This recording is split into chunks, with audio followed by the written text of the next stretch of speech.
kami mengucap syukur anak-anakmu di Jum Semak Adone dan cenderung terkait datang di sore hari ini beribadah, bersekutu, memuji Engkau, dan merenungkan firman Tuhan. Pimpinlah acara ini dari awal hingga akhirnya. Hamba-Mu yang bertugas, Pak Deddy Kurniawan, Engkau rapi, biar segala kata dan kalimat boleh menjadi rema buat kami, berkat buat kami. Rahasia firman-Mu, kebenaran firman-Mu dibukakan buat anak-anak-Mu. Itulah harta yang paling mahal buat kami. Dan juga Ibu Hana juga Engkau urapi yang pimpin acara dari awal hingga akhirnya, biarlah berjalan dengan lancar. Dan puji-pujian Ibu Murni juga Engkau urapi, biarlah pujian kami anak-anak di sini boleh bersuka cita membesarkan nama-Mu, boleh berbau harum di hadapan-Mu. Dan saudara kami yang lain juga, kami Ibu Kinar, Ibu Aleng, dan Broteniti yang bertugas semua IT, doa, ataupun persembahan kami serahkan pada tangan-Mu Tuhan. Segala kuasa kegelapan yang coba mengganggu kebaktian kami, ibadah kami, malam ini kami ikat di dalam nama Tuhan Yesus. Terima kasih, sungguhlah kami bersuka cita saat ini. Kami doakan ini di dalam nama Tuhan Yesus Kristus. Haleluya. Amin.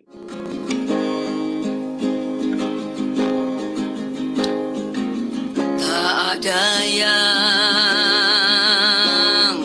ku dambakan selain dirimu.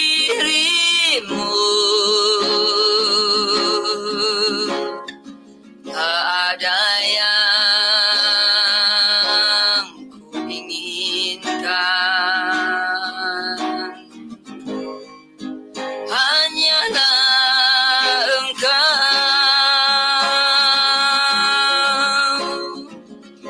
ajarku mengenal-Mu,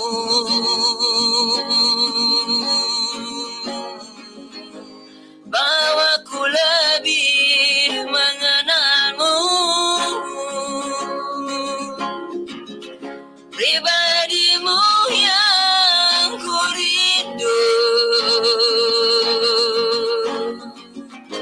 Ajarku mengenal-Mu.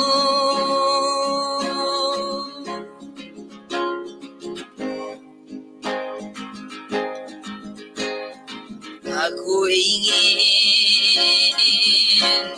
tinggal dalam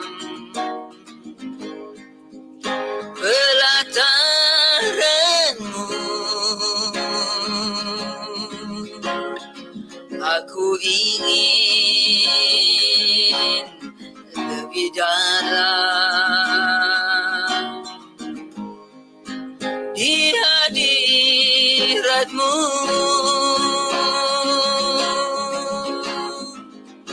Ajarku mengenal-Mu,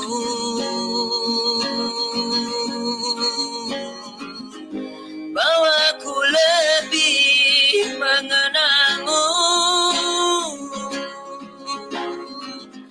pribadi-Mu yang ku rindu. Ajarku mengenal-Mu.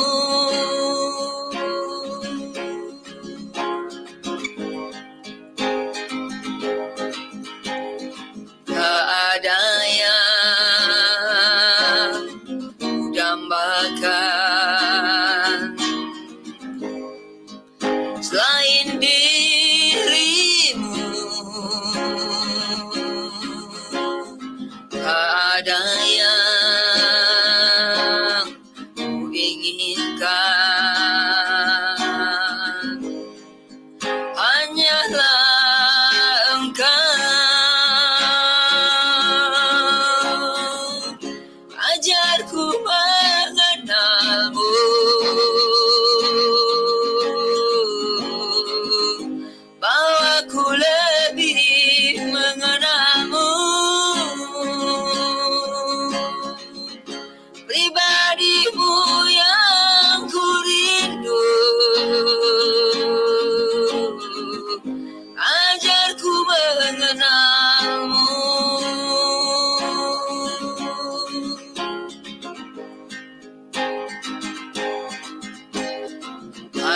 ingin tinggal dalam pelataran-Mu. Aku ingin lebih dalam di hadirat-Mu. Ajarku mengenal-Mu,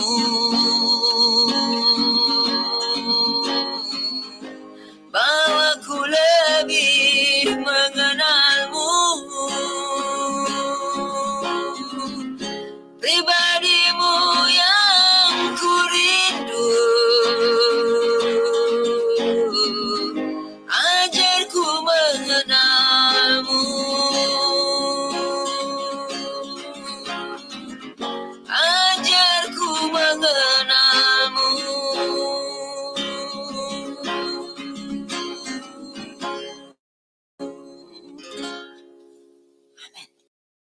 Terima kasih Bu Murni. Biarlah Tuhan mengajarkan kita lebih lagi. Seperti firman Tuhan berkata, roh pengenalan dan takut akan Tuhan turun secara khusus bagi bangsa Indonesia yang pada mula ini memperingati HUT kemerdekaannya yang ke-78.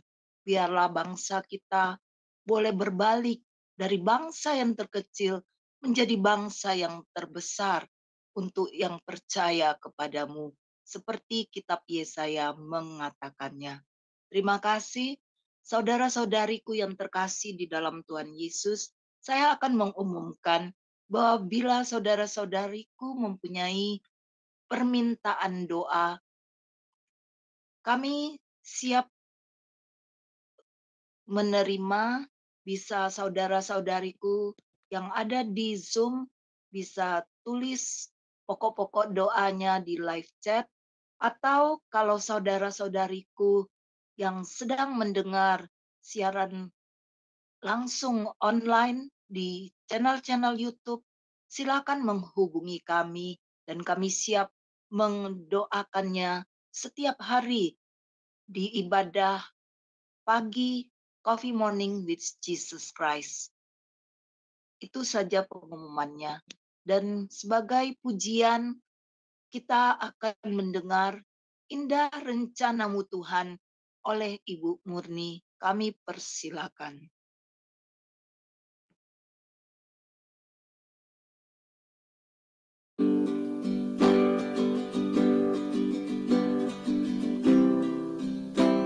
Indah rencana-Mu Tuhan di dalam hidupku.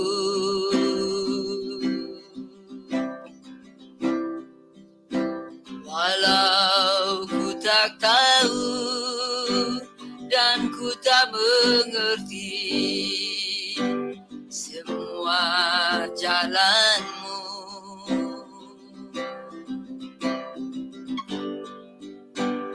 dulu ku tak tahu Tuhan, berat ku rasakan,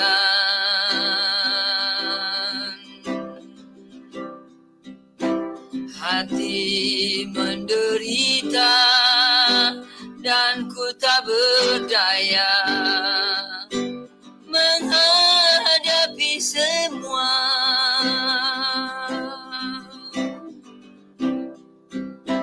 Tapi ku mengerti sekarang, Kau tolong padaku.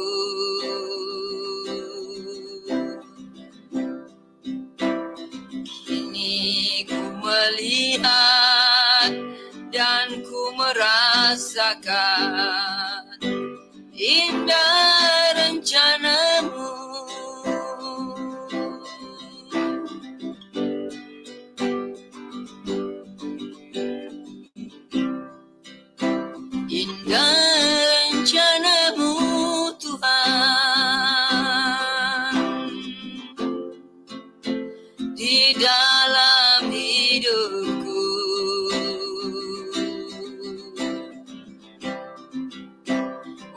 Walau ku tak tahu dan ku tak mengerti semua jalanmu,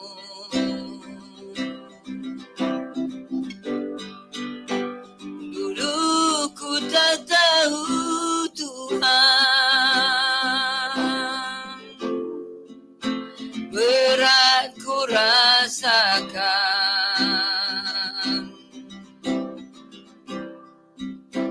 hati menderita dan ku tak berdaya menghadapi semua.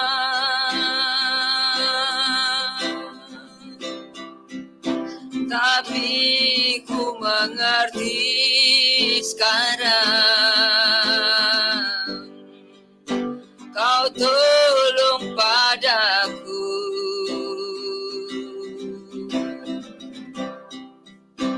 Kini ku melihat dan ku merasakan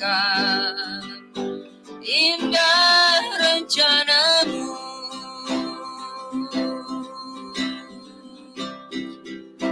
tapi ku mengerti sekarang, Kau tolong padaku.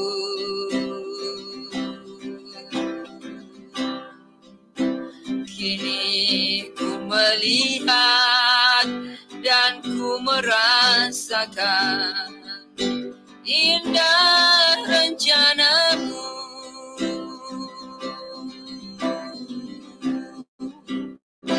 kini ku melihat dan ku merasakan indah rencanamu.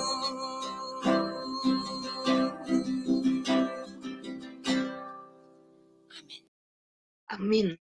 Ya, biarlah indah rencana Tuhan tidak saja bagi bangsa kita, tapi bagi kita pribadi lepas pribadi, dan secara khusus untuk generasi anak muda kita. Biarlah mereka boleh masuk ke agendanya Tuhan, menjadi prajurit-prajurit yang gagah perkasa, yang siap menerima tongkat estafet bagi kepemimpinan di bangsa kita, juga bagi gereja. Terima kasih Bu Murni atas pujiannya. Dan mari saudara-saudariku yang terkasih, kita akan mendengarkan pujian atas firman Tuhan yang dengan judul Kasih Setiamu oleh Ibu Murni. Kami persilakan.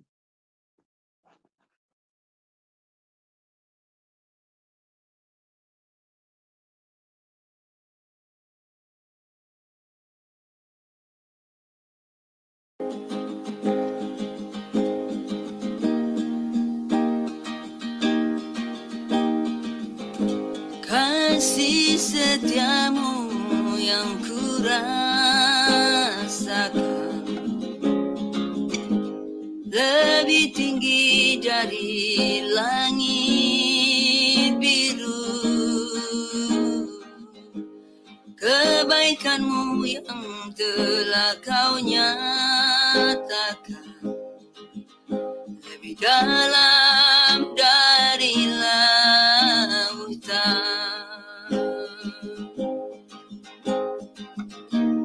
Berkat-Mu yang telah ku terima sempat membuatku terpesona. Apa yang tak pernah ku pikirkan, itulah yang Kau sediakan bagiku. Siapakah aku ini Tuhan? Jadi biji mata-Mu. Dengan apakah ku balas Tuhan selain sembah Kau, selain puji dan sembah Kau. Kasih setiamu yang ku rasakan lebih tinggi dari langit biru. Kebaikanmu yang telah Kau nyatakan lebih dalam dari lautan. Berkat-Mu yang telah ku terima sempat membuatku terpesona. Apa yang tak pernah ku pikirkan, itulah yang Kau sediakan bagiku. Siapakah aku ini, Tuhan?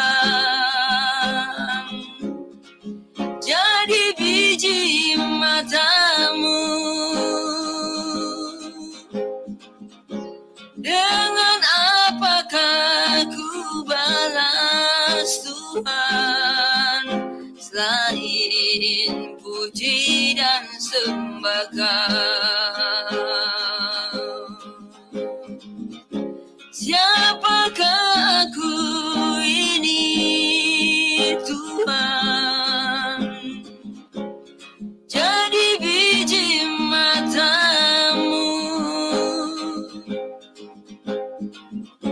Dengan apakah ku balas Tuhan, selain puji dan sembah Kau, selain puji dan sembah Kau.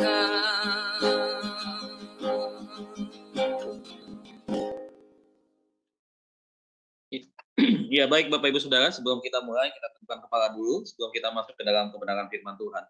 Mari kita berdoa. Bapa yang baik, Bapa yang kami sembah dan kami agungkan di dalam nama Tuhan kami, Tuhan Yesus Kristus. Terima kasih untuk kesempatan malam hari ini. Kami bersukacita, bersyukur bersama dengan komunitas iman hadir di dalam ibadah kami dalam seri pembelajaran Tuhan tentang kebenaran firman Tuhan. Ada banyak hal yang kami pelajari bersama-sama Tuhan. Kami percaya Tuhan acara ini boleh ada itu karena kebaikan Tuhan. Tuhan, kami menyerahkan semua ke dalam tangan Tuhan, para hamba-hamba-Mu yang bergabung di dalam Zoom ini Tuhan, bahkan untuk 9 channel ataupun channel-channel lainnya Tuhan. Kami percaya Tuhan sendiri yang membukakan hikmat bagi kami, memberikan banyak pengertian bagi kami, supaya kalau kami hidup, biarlah hidup kami untuk Tuhan. Kalau kami hidup, hidup kami seturut kehendak Tuhan, bukan seturut kehendak kami Tuhan. Karena kehendak kami adalah kehendak yang senantiasa bisa mengalami kegagalan, luka, kecewa, dan sebagainya. Tetapi kalau kami hidup dengan tuntunan Tuhan, dengan cara Tuhan, dan kami mengikuti kebenaran-Mu, maka kehidupan kami akan mengalami damai sejahtera Tuhan. Terima kasih Bapa, kami menyerahkan acara ini ke dalam tangan Tuhan, pemberitaan kebenaran firman-Mu ke dalam tangan Tuhan. Urapi hamba-Mu, hamba-Mu terbatas. Namun setiap firman yang kami sampaikan, yang kami pelajari adalah firman yang sangat-sangat berkuasa dan tidak terbatas, yang sangat memberkati setiap kami. Pujilah nama-Mu Bapa, hanya di dalam satu nama pribadi yang hebat, dahsyat, luar biasa, yang kami kasihi, kami cintai Tuhan kami, Tuhan Yesus Kristus. Pujilah nama-Mu, kekal selama-lamanya. Haleluya. Amin. Ya, puji nama Tuhan. Shalom Bapak Ibu sekalian. Selamat malam. Senang sekali malam hari ini bisa berjumpa dengan Bapak Ibu.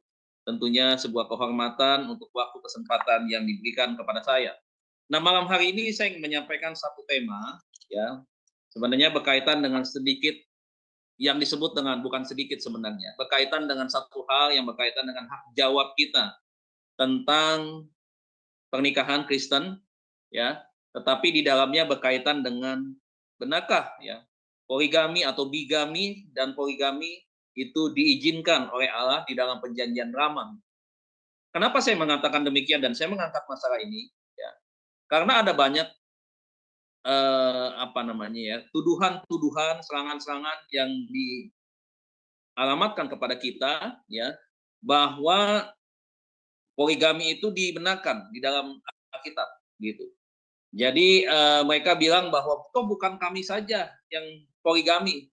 Buktinya lihat di Alkitabmu, ada begitu banyak. Kalau versi yang seberang bilang nabi-nabi kamu, karena tokoh-tokoh bapak-bapak bangsa Israel juga dimasukkan sebagai nabi ya di dalam versi yang sebelah.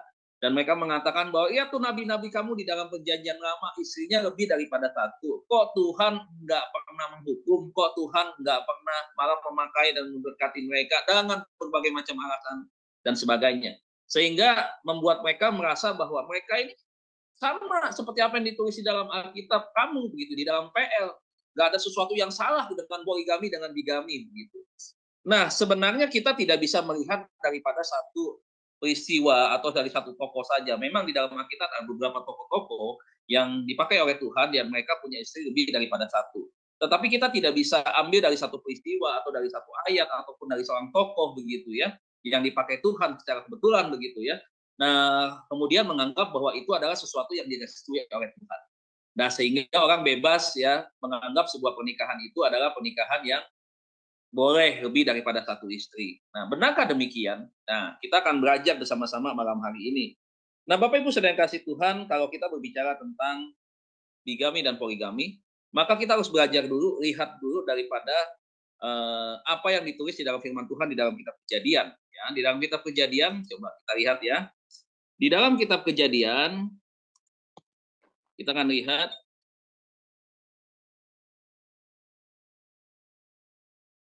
nah, sebelum kita masuk dalam kitab Kejadian terlebih dahulu, kita akan lihat dulu nih, apa sih itu poligami? Ya. Apa itu poligami ya? Nah, poligami itu berasal dari bahasa Yunani ya. Poligami atau poliandri berasal dari bahasa Yunani. Nah, kata poligami adalah penggabungan antara kata polos ya atau polis ya, yang berarti banyak. Nah, kata gamos artinya perkawinan. Jadi perkawinan yang lebih daripada satu ya. Nah, sedangkan istilah poliandri berasal dari kata polos ya, arti dan andros ya. Artinya laki-laki atau suami. Nah, ini dari bahasa asli, dari bahasa Yunani ya. Ya, kita melihat bahwa poligami dan poliandri ya, arti katanya seperti apa yang telah kita lihat di PowerPoint. Nah, poligami menurut Kamus Besar Bahasa Indonesia adalah sistem perkawinan yang salah satu pihak memiliki atau mengawini beberapa lawan jenisnya dalam waktu yang bersamaan. Dalam waktu bersamaan, ya.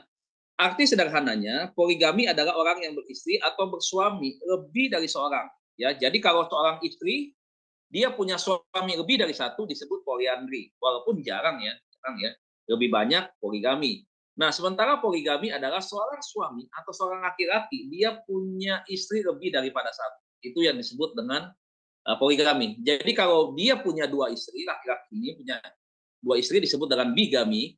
Kalau dia lebih daripada dua maka disebut poligami ya. Nah, ini perbedaannya begitu. Nah, poligami dalam terminologi antropologi sosial merupakan praktik pernikahan kepada lebih daripada satu suami atau istri sekaligus pada suatu saat bersamaan. Nah, jadi berlawanan dengan monogami, ya, di mana seorang hanya memiliki satu atau suami atau istri. Nah, versi yang mana yang Alkitab sampaikan? Ya, versi yang mana yang Tuhan sudah mandatkan ya, sudah sampaikan, sudah Tuhan tulis buat kita.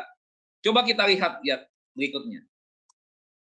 Nah, kita melihat bahwa konsep pernikahan Kristen itu adalah di dalam Kejadian pasal 1 ayat 27-28 ya. Kita sudah hafal banget nih ya. Selain kita membaca tentang penciptaan Tuhan yang hebat, yang luar biasa ya. Kita kagum melihat ciptaan Tuhan yang begitu luar biasa karyanya begitu.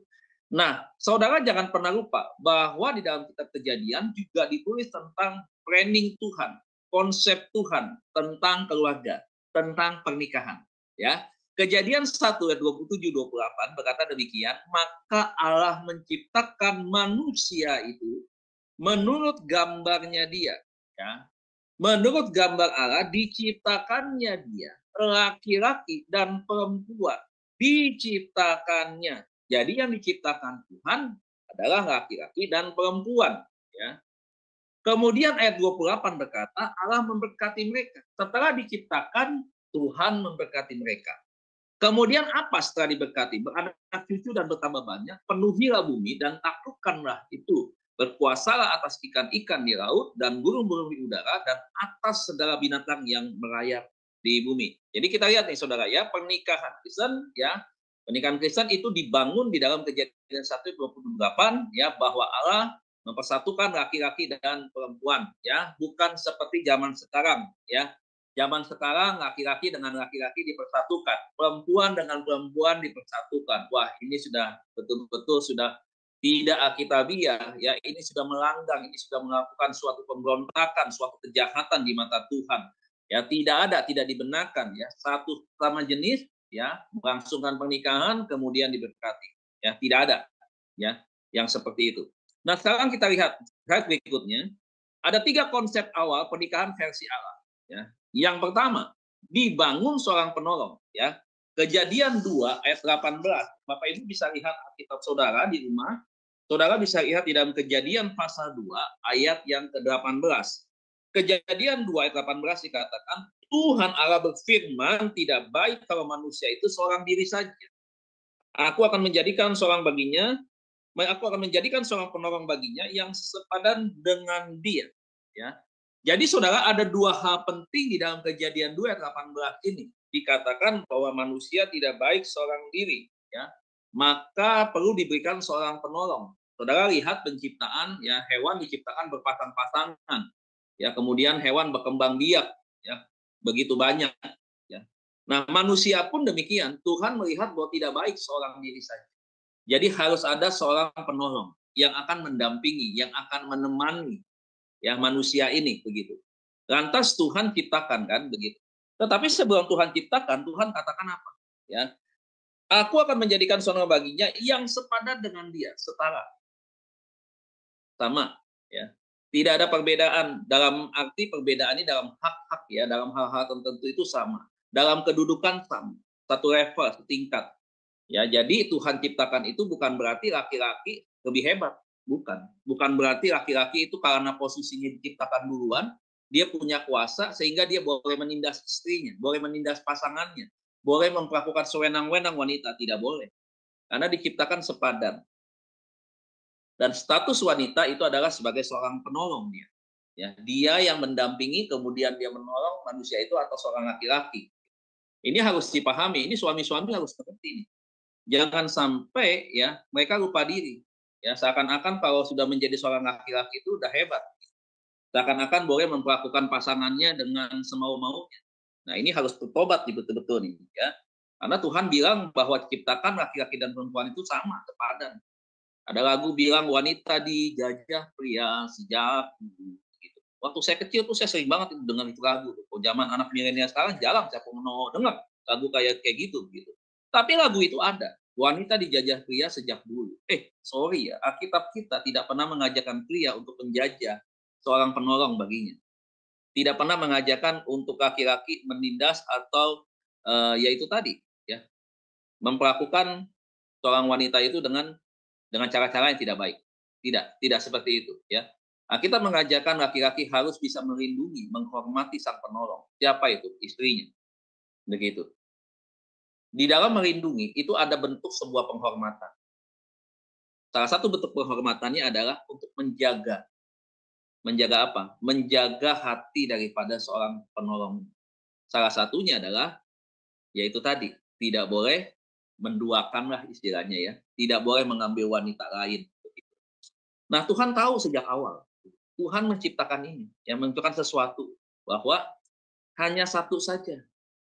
Yang kepada yang laki-laki dia tidak berpesan kamu boleh ambil 2 ya, atau kepada yang perempuan dia bilang kamu boleh punya 2 suami ya, biar kamu terasa aman begitu karena punya 2 bodyguard. Tahu enggak gitu ya. Jadi yang pertama dibangunnya seorang penolong, ini yang pertama. Ya, dibangun dulu nih ya.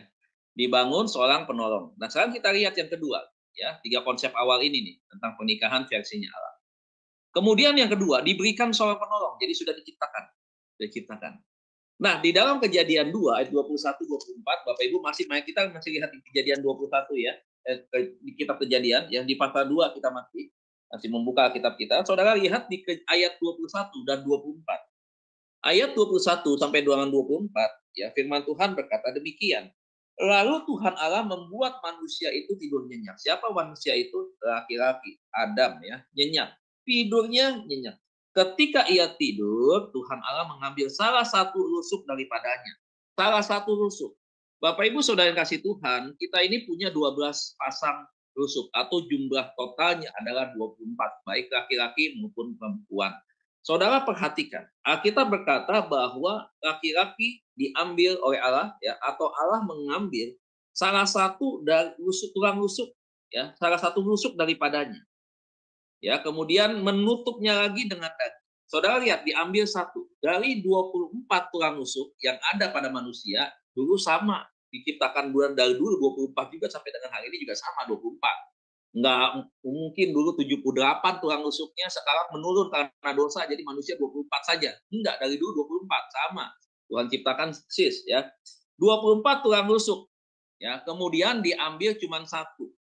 Kemudian ditutup lagi dengan daging. Ya, maka saudara lihat, ini ada rumus 1 tambah 1 tambah 1 ya. Saudara lihat ya. Ayat 22 sekarang. Dan dari rusuk yang diambil Tuhan Allah dari manusia itu dibangunnya seorang perempuan. Seorang ya. Satu rusuk diambil, ditutup lagi dengan daging, kemudian yang dibangun juga satu. Lalu apa? Dibawanya kepada manusia itu, ya.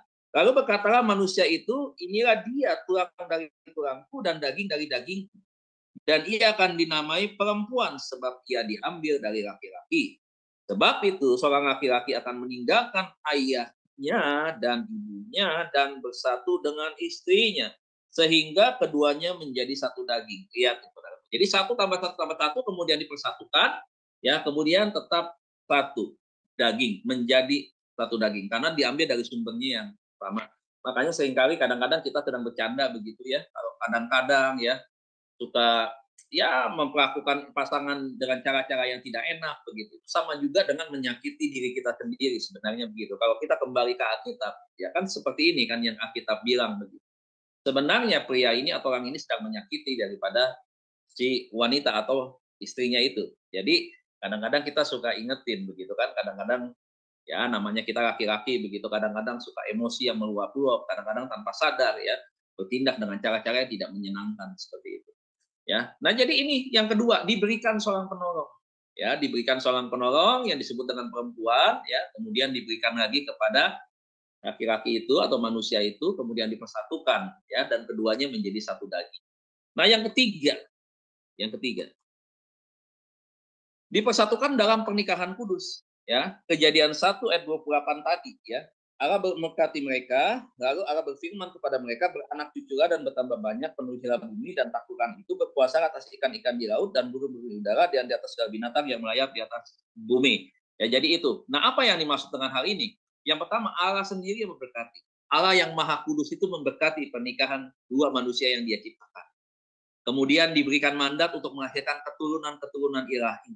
Beranak cucu, berkembang biak, maksudnya di sini adalah melahirkan generasi-generasi yang takut akan Tuhan, mengasihi orang tua, dan mengelola apa yang Tuhan sudah percayakan bagi mereka. Apa itu? Ya, mengelola bumi. Ya. Kemudian yang keempat atau yang kedua dikatakan membangun persekutuan Allah dan manusia.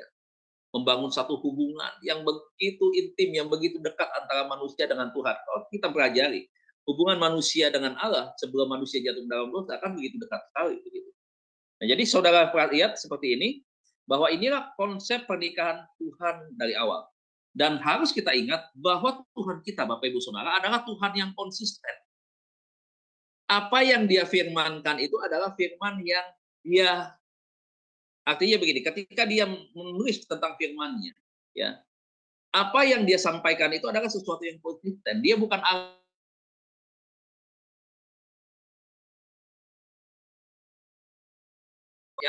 apa yang kita katakan, apa yang kita lakukan itu sama dengan apa yang dalam bentuk tindakan kita. Integritas, ya, sesuatu yang konsisten begitu. Nah, Tuhan kita itu Tuhan yang konsisten. Dari awal Dia sudah merancang pernikahan Kristen adalah pernikahan satu pria dengan satu wanita yang disebut dengan monogami. Seharusnya kalau Dia bilang bertambah banyak, Dia ambil saja, bisa saja ini penafsiran yang sederhana ya Bapak Ibu ya. Bisa saja Dia ambil 2 tulang rusuk, 3 tulang rusuk, Dia bangun 3-4 perempuan, kemudian diberikan kepada satu laki-laki, kepada manusia itu. Sorry Bapak Ibu ya, manusia dibangun, dirancang oleh Tuhan di dalam pernikahannya dengan begitu luar biasa oleh Tuhan. Dan kita harus menghormati ini. Begitu. Kita harus pegang apa yang Tuhan sudah tetapkan tentang sebuah pernikahan dan kita harus mentaati. Makanya kadang-kadang kenapa? Saya suka bilang begini, ya, mohon maaf Bapak Ibu Saudara, mohon maaf ya, saya tidak mengatakan tentang manusia ini, tapi saya sedang memberikan perumpamaan. Minta maaf. Saya dulu pernah, saya tentang sapi Bapak Ibu, saya dimengerti banget tentang sapi, ya, tentang sapi-sapi yang untuk penggemukan, ya, sapi-sapi yang untuk breeding, ya, saya mengerti. Saudara, kalau untuk seorang ekor sapi, ya, ekor sapi kalau kita memperbanyak ya, dengan sistem normal, ya sistem normal, bukan IB atau inseminasi buatan, biasanya satu jantan itu 10 betina perbandingannya untuk kelahiran normal. 1:10. Jadi dalam satu kandang, satu jantan dikasih 10 betina. Coba saudaraku, kadang-kadang saya suka, bukannya apa ya, begini, saya suka membayangkan begitu ya. Ada seorang laki-laki yang punya lebih daripada seorang istri, lebih daripada satu begitu. Tidak ubahnya, mohon maaf nih, bukan bermaksud apa ya, berkata kasar begitu, tetapi tidak ubahnya kelakuan mereka itu seperti seekor itu tadi, seekor hewan ya, yang dipaksa oleh tuannya supaya punya produksi keturunan yang banyak begitu. Ya, mereka tidak berpikir hanya makan, tidur, kawin, makan, tidur, kawin, beranak begitu. Kemudian nanti kalau sudah betinanya sudah akhir, kasih lagi betina yang lebih muda lagi, yang masih produktif, kemudian dia kawinin lagi seperti itu. Amat sangat nggak nyaman begitu. Ada sesuatu yang, aduh, menurut saya agak menjijikkan begitu. Hidupnya hanya seperti itu saja. Nah, oke, itu sebuah hal yang saya sampaikan secara sederhana ya, Bapak Ibu. Bahwa sekali lagi saya katakan di awal, pernikahan Kristen adalah pernikahan monogami. Saya suka dengan lagu Ada Band. Lagu Ada Band, ya, dia pernah ciptain lagu itu suka, ya, karena wanita. Saya suka ikuti ya, kata demi kata yang dia tulis. Dia bilang begini, karena wanita ingin dimengerti, lewat tutur lembut dan laku agung, gitu. Saya suka ikuti, saya suka renungkan. Wih, ini luar biasa sekali. Ya. Seorang musisi menciptakan tentang seorang wanita. Bagaimana dia menghargai wanita. Bagaimana dia menilai seorang wanita. Wah, ini keren banget. Gitu, Bapak Ibu. Sangat keren banget. Lagu dunia, tetapi bercerita tentang respeknya, rasa hormat, rasa terima kasih, ya, rasa kesepadanannya di dalamnya. Di sana ada berbicara tentang itu. Bagaimana wanita punya kedudukan yang sama, ada yang menjadi pilot, laki-laki, perempuan juga pilot wanita. Wah, ini keren banget. Ya, tidak ada istilahnya, wah nih gue lebih tinggi, yang perempuan lebih di bawah, tidak ada. Ya, ada sedikit berbicara tentang emansipasi lah kalau kita berbicara tentang apa yang seringkali kita dengar. Ya, nah Bapak Ibu, ini ya yang kita lihat tentang 3 konsep awal ya di dalam sebuah pernikahan Kristen dari awal. Nah, sejak kapan orang ya kemudian melakukan bigami? Nah, kita berkata bahwa bigami dan poligami itu terjadi setelah manusia jatuh ke dalam dosa. Karena otomatis secara tidak langsung bigami itu adalah praktek pemberontakan atau ketidaktaatan manusia kepada perintah Tuhan tentang sebuah pernikahan Kristen atau pernikahan ya. Ya, anggaplah ini pernikahan Kristen kan memang monogami begitu, walaupun ini belum ada perjanjian baru nih. Tetapi sama, Allah yang sama ini juga sama ya, sampai kita kepada penjata perjanjian baru pun demikian. Bahkan syarat-syarat diaken pun begitu, harus menjadi dari seorang istri begitu kan ya. Nah, saudara, ya saya sedang mau bilang begini, bahwa bigami dan poligami itu terjadi setelah manusia jatuh ke dalam dosa. Nah, siapa yang pertama kali bapak bigami poligami yang pertama yang Alkitab catat? Kita lihat, saudaraku ya. Siapakah lagi pertama kali memiliki istri lebih daripada satu orang? Atau yang pertama kali sebagai bapak bigami atau poligami? Nah, kita mencatat Lamek ya. Seorang keturunan Henok anak dari Kain, Kejadian 4 ayat 18. Lamek adalah laki-laki yang pertama dicatat dalam Alkitab bahwa dia berpoligami. Ia mempunyai 2 istri, Ada dan Zila. Salah satu putranya ialah Tubal Kain, ya, pandai besi yang pertama. Tetapi saudara jangan salah, di Alkitab ada 2 nama Lamek, ya. Ya. Nah, di dalam Alkitab ada 2 orang yang sama-sama bernama Lamek. Yang merah ini yang Lamek yang tadi saya sampaikan di awal. Dan yang kedua adalah Lamek yang dikisahkan di dalam Kejadian pasal 5, 25 sampai 31. Nah, Lamek yang terakhir ini dikutip dalam 1 Tawarik 1 ayat 3, pasal 1 dan 3. Pasal 1, maaf. 1 Tawarik pasal 1 ayat 3. dan Lukas pasal 3 ayat 36 sebagai nenek moyangnya Yesus Kristus Tuhan dan Juru Selamat umat manusia. Ya, nanti saudara bisa lihat lagi, saudara baca lagi nanti, saudara teliti lagi, ya. Nanti saudara akan menemukan ya dua orang ini. Nah, sekarang kita lihat saudara, ya, ini tokoh-tokoh ya yang bigami dan poligami, ya. Ada Lamek posisi pertama, kemudian setelah Lamek muncul Abraham, Nahor, Esau, Yakub, ya. Ishak nih kagak nih, ya. Ishak tidak poligami dia. Kemudian Yakub, Elifas, Manasye, Yeramel, ya, kemudian Kaleb, Asyur, ya, dan seterusnya lah, ya, bahkan Gideon di dalamnya. Kemudian Elkanah dan seterusnya. Kemudian ada Daud, Salomo, kemudian Rehabeam, seterusnya sampai dengan Ahasweros, saudara.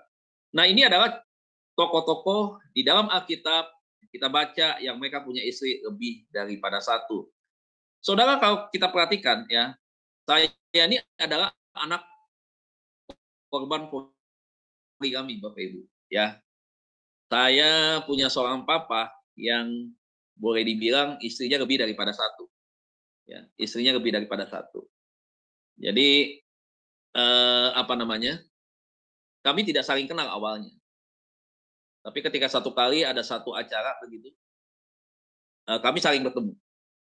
Betapa kagetnya saya di dalam satu event pernikahan adik dari papa saya pada waktu itu. Waduh, ternyata papa saya itu kenalkan saya itu dengan begitu banyak istri-istri dengan anak-anaknya yang lain. Mungkin Bapak Ibu kalau saya sebutkan mungkin agak kaget juga, Bu. Memang tidak aneh, papa saya seorang yang sukses, kaya raya. Dia kaya raya, Bapak Ibu, ya. Dia punya uang yang begitu banyak untuk dia untuk dia gunakan beberapa bisnisnya dia. Jadi tidak hanya furniture, tapi dia juga punya perkebunan, kemudian dia juga punya tempat pencewaan pelelangan ikan dan seterusnya. Pokoknya banyak bisnisnya dan kenalan dia pun kenalan orang-orang hebat. Jadi memang saya sejak usia 5 tahun ini saya nggak pernah hidup bersama dengan papa. Saya anak yang fatherless, ya. Kemudian mama saya juga status istri yang nomor sekian begitu. Ya, mama saya juga tidak tahu bahwa papa saya ini adalah seorang laki-laki yang memang punya istri banyak. Karena posisi mama saya pada waktu itu juga yang nomor sekian dan belum ada yang di bawahnya begitu. Nah, tapi sering berjalan mama saya tahu, akhirnya mama saya memutuskan berpisah. Kami berpisah. Ya, saya mengalami itu masa-masa kesulitan, masa-masa susah yang saya alami seperti apa, saya masih ingat betul. Ya bagaimana papa juga kalau jarang pulang memang jarang pulang. Itu ciri-cirinya tuh laki-laki kalau dia jarang pulang tuh biasa-biasanya. Nah, itu salah satunya walaupun itu nggak mutlak. Walaupun mungkin berbeda zaman bisa saja berbeda perilaku dan caranya yang menutupi sesuatu yang tidak baik itu. Nah, satu kali akhirnya mama meminta untuk berpisah. Nah, saya mulai hidup di dalam satu keadaan kesulitan ekonomi yang betul-betul membuat saya dalam kesengsaraan. Usia 5 tahun tanpa seorang ayah, tidak mendapatkan pernah pujian dari seorang bapak, ya, nggak pernah bisa jalan-jalan dengan papa, main pun nggak pernah bisa, gitu. Ya kalau anak-anak lain yang normal, yang papanya baik, bisa main layangan. Zaman dulu kan main layangan, bukan main kita game nih. Ya zaman dulu mainnya ya layangan, gitu. Kadang-kadang diajak naik motor, muter-muter sama papahnya kalau pulang kerja. Itu saya lihat teman-teman saya, ya tetangga-tetangga. Nah, beberapa kali saya kehilangan figur itu, saya merasakan bahwa hidup itu tidak berarti, ya. Saya merasakan papa itu adalah seorang protektor, ya seorang yang hebat, pahlawan, hero bagi seorang keluarga dan juga bagi seorang anak. Nah, ketika kehilangan figur itu, seringkali saya menyesali keadaan saya. Seringkali dengan usia masih ya anak-anak ya seperti itu ya. Seringkali membuat rasa kesepian begitu itu begitu kuat. Ya seringkali saya nggak menangis begitu ya. Kalau saya melihat kok saya nggak ada papa begitu ya. Karena memang saya nggak tahu waktu itu mama saya minta supaya bercerai saja. Ya jadi nggak usah tengok anak, nggak usah lihat anak, sudah anak-anak mama yang menghidupi sebagai single fighter. Tapi dengan hari ini nih mama nggak menikah lagi. Gitu, ya. Nah apa yang terjadi saudara? Ya, mulai dari rasa rindu begitu, timbul menjadi sebuah kebencian, timbul menjadi sebuah kebencian, timbul menjadi satu hal yang membuat luka batin begitu kuat, saudara. Dan timbul dalam bentuk pelampiasan-pelampiasan, keanehan-keanehan perilaku yang muncul karena itu tadi kehilangan figur itu tadi. Nah, ini yang berkaitan dengan inti khotbah yang pertama, bahwa dampak daripada bigami dan poligami dalam pernikahan, ya, itu awal terjadinya berbagai macam konflik. Kalau kita lihat di Alkitab kan ada itu, konflik-konfliknya udah jelas. Ini beberapa contoh saja, pada banyak sekali mungkin ya. Kalau kita lihat kita tadi dari tokoh-tokoh tadi ya, masalah-masalah apa yang mereka hadapi begitu. Setelah mereka melakukan bigami dan poligami. Tetapi kembali ke menjadi kasus saya. Dan apa yang terjadi nih? Satu kali saya ditemukan begitu. Dipertemukan, kemudian saya kaget saudara, diperkenalkan dengan begitu banyak. Dia bilang ini sini, ini mami kamu, ini mama kamu nih. Ini adik kamu, ini koko kamu, ini cici kamu. Selesai, pindah lagi ke meja lain. Ini mama kamu, ini adik kamu. Ini pindah, ini koko kamu, ini koko kamu, ini koko kamu. Pindah lagi, itu banyak. Waduh, Bapak Ibu, kalau itu buka gereja tuh, Bapak Ibu, udah cukup tuh. Banyak tuh, WL ada, Asyar ada, pembicara ada, begitu ya. Multimedia ada, korektan ada, lengkap semua tuh. Ya. Kalau dari jumlah banyaknya begitu ya, tapi nggak boleh begini buka gereja dengan cara poligami bigami ya nggak boleh. Cuman maksudnya ini jokes aja sedikit ya Bapak Ibu ya. Begitu banyak sekali. Lantas saya merenungkan ya sepanjang jalan begitu waktu pulang. Selain timbul kebencian yang amat sangat di dalam diri saya, bukan bertambah pulih itu. Memang belum pulih pada waktu itu, lama ya, lama sekali memulihkannya. Lantas saya berpikir begini, waduh bahaya nih kalau satu kali saya ketemu dengan adik saya, papanya sama di dalam perjalanan ya begitu, di mobil, di angkot, mana mungkin saya bisa ketemu, bisa kenal begitu ya, nggak mungkin rasa-rasanya. Karena itu tadi ya, papanya punya banyak istri begitu. Dan ini kalau sampai kepada keperkawinan, wah bahaya, bahaya banget. Ya. Ada nggak yang konflik? Ada saudaraku sebenarnya. Ada beberapa istri nggak konflik, terutama istri yang pertama. Waduh, saudara. Ya nggak bisa menerima keadaan suami dengan banyak istri seperti itu ya. Itu yang pertama ya Bapak Ibu ya. Jadi kita melihat bahwa yang pertama bigami dan poligami itu menyebabkan awal terjadinya begitu banyak konflik. Itu sudah pasti nggak mungkin tidak ada konflik ya. Itu sudah pasti bisa muncul di mana saja. Kadang-kadang konflik antara suami dan istri itu sendiri ya. Nah, apakah betul, saudara, ya, kalau memang Tuhan mengizinkan poligami, bigami itu, ya, berarti, ya, Tuhan salah satu penyebab daripada konflik ini, dong. Berarti dia Allah yang tidak konsisten, dong, di awal. Kalau dia mengizinkan ini, benar nggak nih si Tuhan yang suruh para tokoh-tokoh laki-laki ini punya istri lebih daripada satu? Ada nggak yang mengatakan demikian? Ya. Ini lebih kepada apa? Pilihan sendiri, ya, atau memang karena Tuhan. Coba kalau kita lihat ya, kasus Hagar dan Sarah ya, Abraham. Apakah keinginan Abraham untuk mengambil gundiknya, Hagar untuk menjadi istrinya? Kan tidak, begitu. Sarah yang memaksa, ayo untuk mendapatkan keturunan. Dia tidak taat kepada perintah Tuhan, dia tidak percaya kepada Tuhan bahwa akan lahir seorang anak dari rahimnya.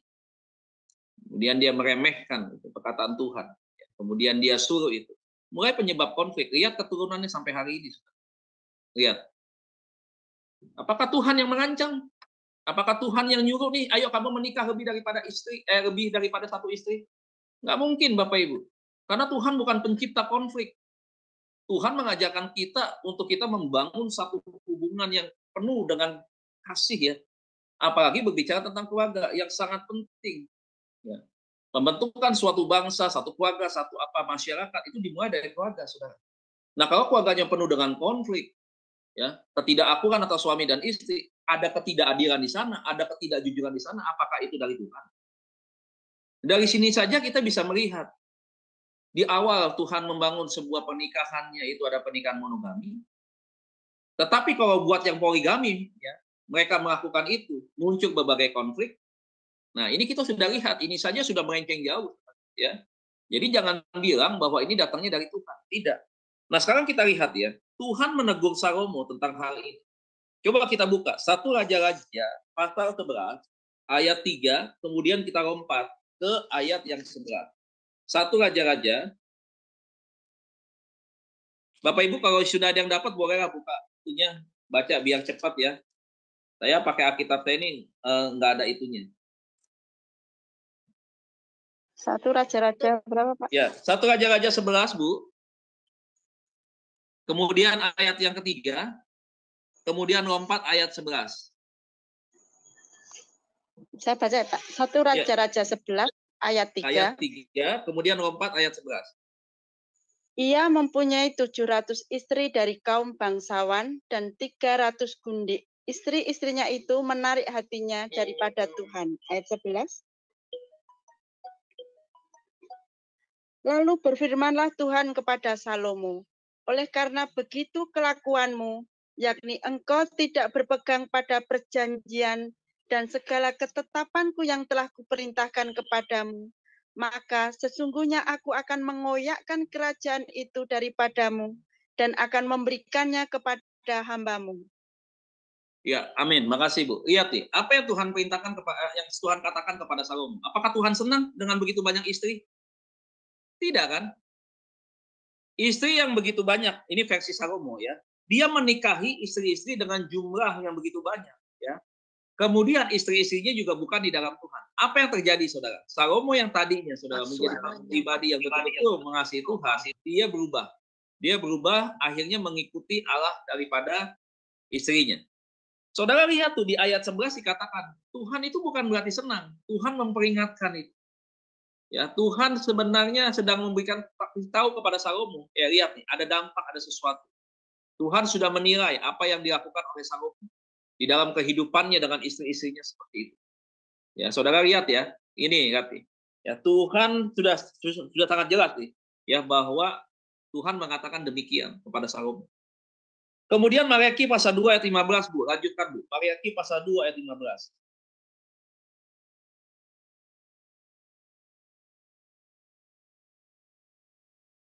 Maleakhi pasal 2 ayat yang 15. Maleakhi 2 ayat 15. Bukankah Allah yang esa menjadikan mereka daging dan roh? Dan apakah yang dikehendaki kesatuan itu? Keturunan ilahi. Ya, jadi jagalah dirimu dan janganlah orang tidak setia terhadap istri dari masa mudanya. Nah, lihat. Tuhan sedang mengingatkan lagi di dalam Maleakhi pasal 2 ayat 15 kembali ke kejadian tadi. Mengingatkan, ayo pernikahan ya, anak-anak Tuhan, orang percaya adalah monogami, bukan poligami. Lihat. Jadi ingat, Tuhan menciptakan Tuhan memerintahkan kepada kita membangun pernikahan monogami itu sama seperti apa yang disampaikan di dalam kitab Kejadian. Ya, dia bukan Allah yang tidak konsisten, yang berubah-ubah perkataannya, begitu tidak. Dia Allah yang sama, memegang prinsip bahwa kita diingatkan untuk kita setia kepada istri pada masa muda kita, bukan istri muda. Nah, ini harus dipahami. Lihat, tidak boleh ada pengkhianatan di sana. Ya, tidak boleh ada merasa bahwa laki-laki dengan bebas ya, bisa memutuskan segala sesuatu berdasarkan keinginannya. Salah satunya langsung memilih wanita lain, kemudian menjadikan itu sebagai istrinya. Nah, memang hari-hari ini tidak selalu kasusnya adalah bigami. Ya. Tetapi ada kasus-kasus lain. Kasus-kasus lain apa sih? Istrinya tetap satu. Ya, tetapi mohon maaf ya, simpanannya begitu banyak di luar. Ya, simpanannya begitu, ada di sini, ada di sini. Ya Bapak Ibu ya, saya juga seringkali mendengar kasus-kasus yang seperti ini itu terjadi. Dan tidak sedikit juga di kalangan anak-anak Tuhan. Padahal hidupnya diberkati. Ya. Perjuangannya dari awal, dari muda, dari lulus kuliah, sampai dia usia dewasa, kemudian menikah dengan istrinya, membangun rumah tangga yang baik, yang benar, kemudian sukses berjalan rumah tangganya bersama dengan istrinya, diberkati. Tiba-tiba ketika sudah ada di puncak, lupa diri. Dia lupa diri, dia lihat wanita lain, ya, dia mulai banding-bandingkan dengan istrinya di rumah, ya. Dia mulai merasa bahwa saya pasti bisa menemukan istri yang lebih baik daripada istri saya yang ada di rumah. Mulai berpikir, mulai berkomunikasi dengan wanita yang mungkin ya itu tadi ya, yang seharusnya dijauhi, kemudian akhirnya berubah. Komunikasi yang tadinya ya sekedar mungkin hanya komunikasi soal bisnis, komunikasi masalah hobi, ya tiba-tiba bisa menjadi satu hubungan yang lebih lagi. Dan pada akhirnya terjebak kepada hal-hal yang melanggar di dalam sebuah pernikahan. Dan ini banyak terjadi. Ya, ada seorang suami muda ketahuan oleh istrinya, ya, orang yang rajin juga ibadahnya nih saudara. Ya saya nggak ngomong tentang orang yang di luar Tuhan lah. Kalau itu sih kita nggak perlu bicarakan, ya dia di luar Tuhan. Masalahnya di dalam Tuhan, begitu. Makanya kenapa seringkali kita kita banyak tentang keluarga kita bicara soal pernikahan. Saya sedih Bapak Ibu kalau di gereja hanya berbicara soal duit, bicara soal perpuluhan, persembahan kurung. Ayo kasih 100% persembahan sulung begitu. Bu, sorry Bu, ya kita Pak, sorry, ya gereja betul butuh dana untuk pengembangan, ya diakonia, ya perbaikan gedung gereja dan sebagainya itu kita nggak pernah apa namanya ya, kita bukan berarti kita melupakan hal itu, tidak. Bukan berarti kita menentang dan mengatakan itu tidak penting, penting itu. Ya ada full timer yang harus dibayar, itu memang harus ada dananya begitu. Tetapi kalau kita hanya berbicara soal uang saja, uang di dunia ini nggak berlaku, Pak. Penentuan kita ini di hadapan Tuhan yang dinilai itu bukan uang. Kadang-kadang seringkali saya berbilang, saya keluar dulu sedikit dari konteks ya Bapak Ibu ya, supaya nih gereja-gereja kembali, ayo kita berbicara tentang keluarga yuk, terutama untuk anak-anak muda sekarang nih, yang sedang mempersiapkan di dalam pernikahan, jaga kekudusan, jangan sex before married, ayo kalau sudah menikah, apa itu arti pernikahan, lihat Anda diciptakan dari awal berbeda, tetapi Tuhan mau Tuhan menciptakan Anda sepadan, kemudian hebatnya Tuhan, walaupun diciptakan berbeda, tetapi bisa saling memberikan kebahagiaan, sejak awal kan seperti itu, bahwa pernikahan itu adalah sesuatu yang kudus. Kita harus jelaskan tentang itu. Kalau hanya bicara soal duit, dan duit, Pak, Bu, wah ini sangat berbahaya. Karena saya sangat sedih. Ya, kekristenan yang saya imani, yang saya pelajari bukan hanya diberikan sebuah pemahaman yang sempit, yaitu tentang duit. Waduh, firman Tuhan kita ini amat sangat kaya sekali pemahamannya. Wah, itu berbicara tentang begitu banyak hal, bukan hanya bicara soal uang. Begitu, yang tidak memberi perpuluhan diancam, ya. Saudara bayangkan jemaat sendiri diancam seperti itu. Kau akan mengalami kebangkrutan, sakit penyakit, apa segala macam. Bagaimana saudara kita sebagai seorang hamba yang mengabdi kepada Tuhan, yang diberikan kepercayaan kepada Tuhan untuk kita melayani, ya jemaat Tuhan, umat Tuhan dengan kasih. Tetapi dari mulut kita mengutuki cuma hanya masalah uang. Coba bayangkan, ayo. Jemaat secara tidak langsung diajarkan untuk berhutang, berikan persembahan sulung 100%. Ya, nanti dia hidup ke depannya bagaimana, Pak? Tidak ada uang, hutang pinjam dong. Ya, bagaimana cara hutang pinjamnya? Ya, bisa banyak hal hari ini. Ada yang terlibat di dalam pinjol, ada yang terlibat kartu kredit dan sebagainya. Jadi seakan-akan menentukan bahwa perkenanan Tuhan itu ya adalah karena uang, memberi uang. Kalau memberi uang, ya, cuma memberi uang saja, tidak memberi hidup buat Tuhan. Apalah gunanya? Jangan sogok Tuhan, seakan-akan ketika kita sudah memberi buat Tuhan, wah kita pasti nih Tuhan senang, pasti masuk surga. Wah cilaka yang miskin. Cilaka yang miskin. Ya. Jadi tidak benar, ya, tidak seperti itu. Roma 12 ayat 1 dan 2, persembahkanlah hidupmu sebagai persembahan yang kudus, berkenan kepada Tuhan. Apa sih yang kita bawa? Duit di dunia ini berlaku. Kita punya duit $, pun, ya, anggaplah kita punya 8 koper besar begitu ya. Duit itu tidak berlaku, Pak, di surga. Tidak berlaku, Bu. Tidak berlaku. Apalagi kita simpan hanya untuk kita memperkaya diri, kita tidak pernah berbagi kepada orang lain. Tetangga kelaparan, di luar kita lihat ada orang kedinginan, tidak punya rumah, tidak bisa sekolah, tidak bisa ke rumah sakit, tidak bisa melahirkan, anaknya ditahan di rumah sakit. Sementara kita tahu, kita dengar, hanya kita tidak beresponnya dengan satu hal yang positif. Kita hanya pura-pura tidak mendengar. Kita sayang untuk kita membantu mengeluarkan uang kita. Wah, itu repot banget ya. Jadi saya sedih, ayo Pak Bu, kita bicara soal keluarga ini akhir zaman.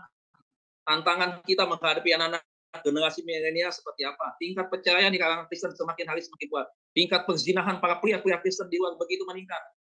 Mohon maaf, saudara, saya salah satu pembicara di Pria Sejati ya, di salah satu gereja. Nah, saudara, itu saya rutin berbicara tentang itu, terutama dengan background saya berkaitan dengan seorang anak yang memang punya pengalaman kehidupan sebagai seorang anak yang paderes. Nah, saya banyak berbicara tentang itu, mengingatkan, ayo gereja-gereja sekarang kita berbicara soal itu yang terpenting. Ayo kita bangun iman jemaat, memberikan pengertian, kesadaran. Orang tua juga ingat bagaimana hubungannya dengan anak. Jangan terlalu sibuk dengan pelayanan, tinggalkan istri, tinggalkan anak. Seakan-akan memunculkan pelayanan sebagai sesuatu yang terhormat, sebagai sesuatu yang berkenan di hadapan Tuhan. Seakan-akan sudah hebat dengan pelayanan. Belum tentu. Kita hebat di luar, di dalam kropos. Buat apa? Begitu. Di luar kita berbicara tentang kasih kepada istri, gandengan tangan di gereja. Di luar simpanannya begitu banyak. Kadang-kadang chat dengan wanita-wanita yang begitu mudah sekarang di aplikasi-aplikasi begitu banyak. Coba, apakah itu hal yang berkenan di hadapan Tuhan? Ya, apalagi sudah melakukan yang seperti itu, perpuluhan mengancar terus memberi. Apakah itu benar? Tuhan berkenan atas hidupnya dia? Belum tentu. Enggak. Tuhan enggak akan berkenan. Ya, jadi yang Tuhan mau, ini kalau kita kembali lagi berbicara tentang apa yang sekarang kita perlu sampaikan kepada jemaat, kita berbicara tentang ini. Jadi bukan cuma uang, ya. Kita memberi itu penting, perlu sekali. Ya, sangat. Saya selalu bilang, ayo kita royal kepada pelayanan Tuhan, pelayanan pekerjaan Tuhan.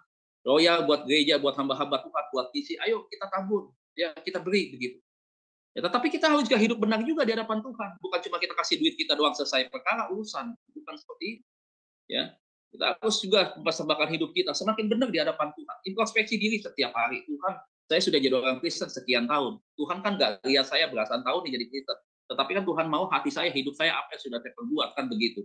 Termasuk kepada hubungan kita dengan istri. Kolose 3 ayat 18 sampai dengan 20 tuh. Kadang-kadang ya, suami-suami tidak hormat terhadap istri. Ya, ayat 19, ayat 18 istri bilang, "Hai istri-istri, tunduklah kepada otoritas." Kenapa? Zaman sekarang udah berubah, Bu. Sekarang istri-istri lebih dominan, ya. Lebih kadang-kadang suka apa ya, kebablasan begitu. Dia pegang otoritas begitu.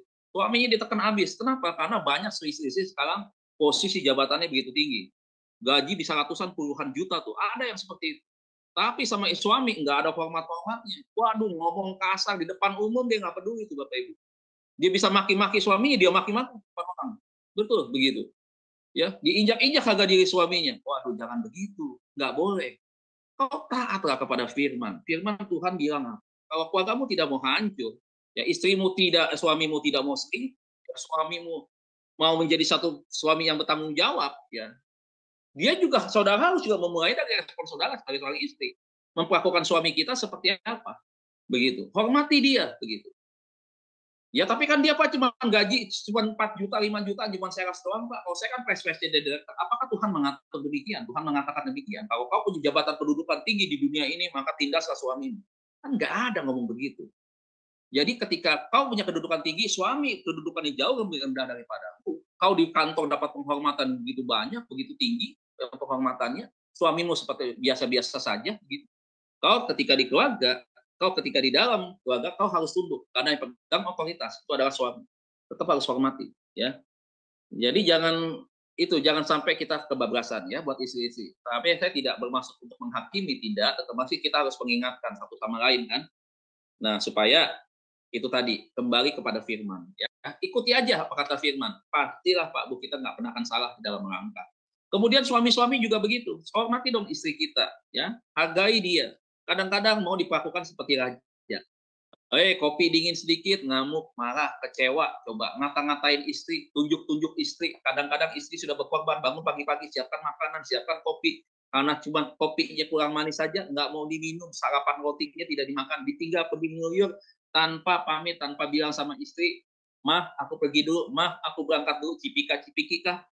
Ya, nggak tahu biasa dilakukan seperti itu. Ini jangan ngoyo begitu aja. Coba lihat. Nggak bisa menghargai, padahal pengorbanan istri di rumah itu jauh daripada apa yang sudah dia kerjakan di luar. Istri mengerjakan segalanya, dia masak, dia mengurus anak, ya ini 2 profesi ini.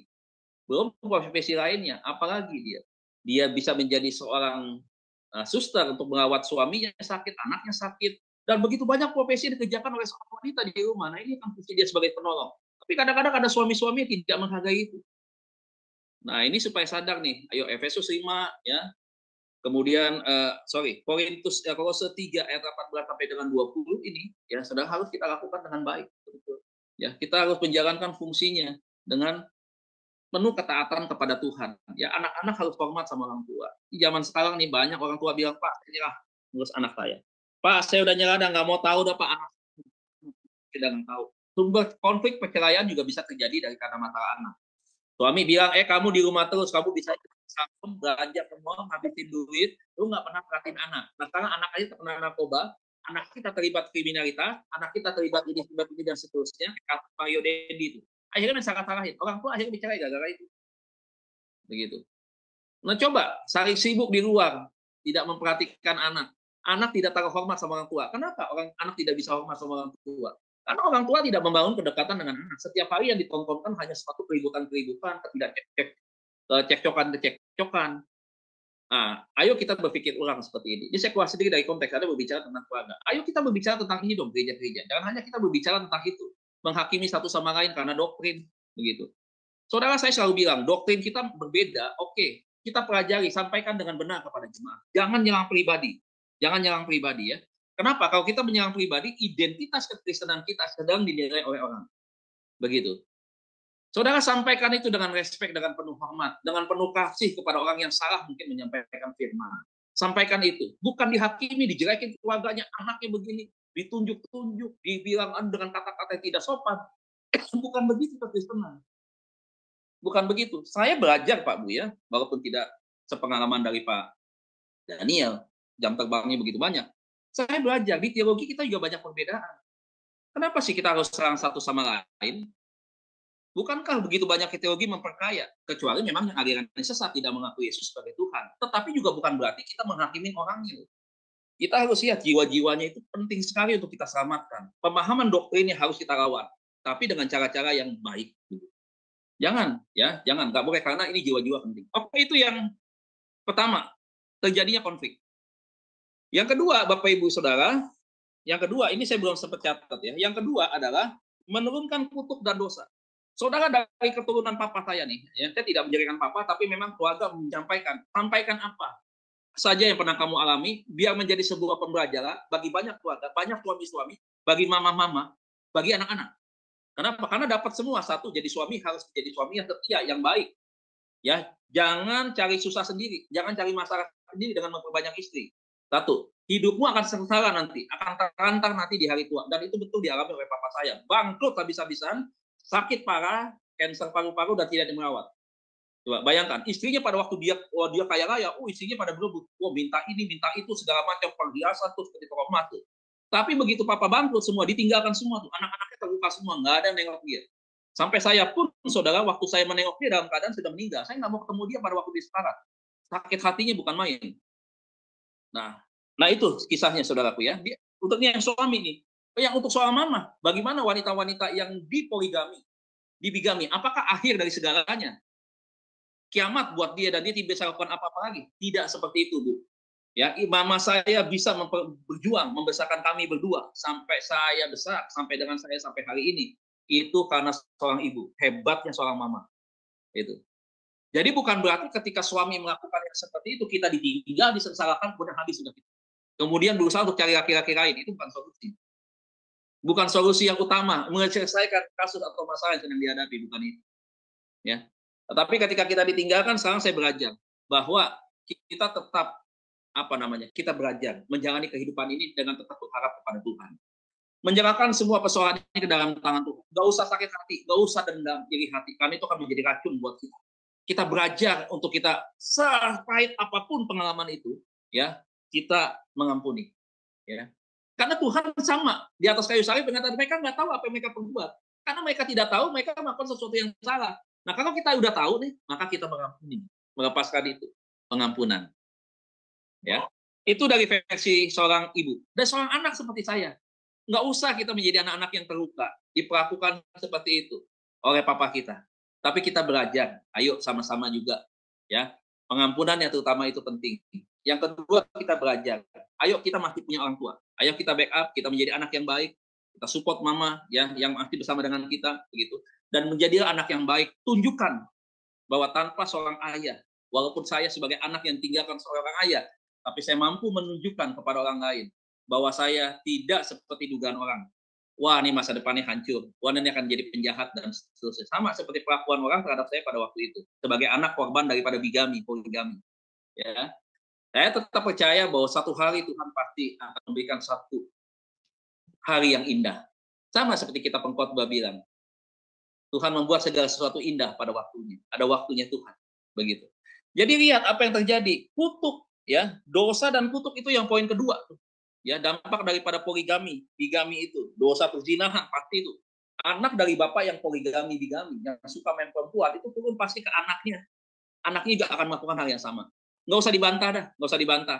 Kami ini keluarga yang fakta yang ada. Saya bisa melihat. Saya bukan berarti membanggakan diri.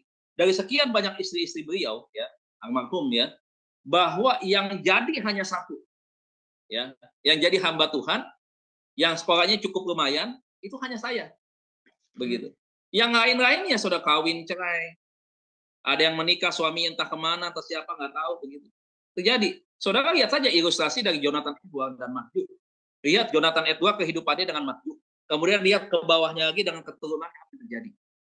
Ingat tuh, Sekali orang terjun ke dalam dua perbuatan dosa dan itu terus dilakukan berulang-ulang, iya, ada kutuk, ada sesuatu yang harus dia terima.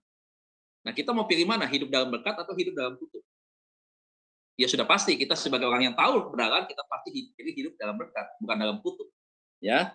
Kemudian dosa kawin cerai terjadi seperti itu. Anak mengalami itu. Ya, kutuk sakit penyakit, kutuk kemiskinan, kutuk kegagalan, kebangkrutan, segala macam jenis kutuk itu terjadi.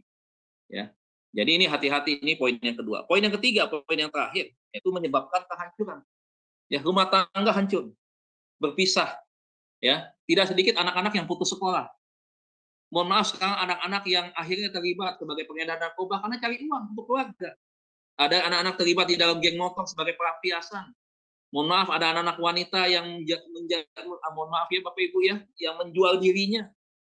Coba, usia-usia muda menjualkan dirinya secara online. Aduh Pak, kalau diteliti, dilihat dari mana? Wah, ujung-ujungnya latar belakang keluarga hancur.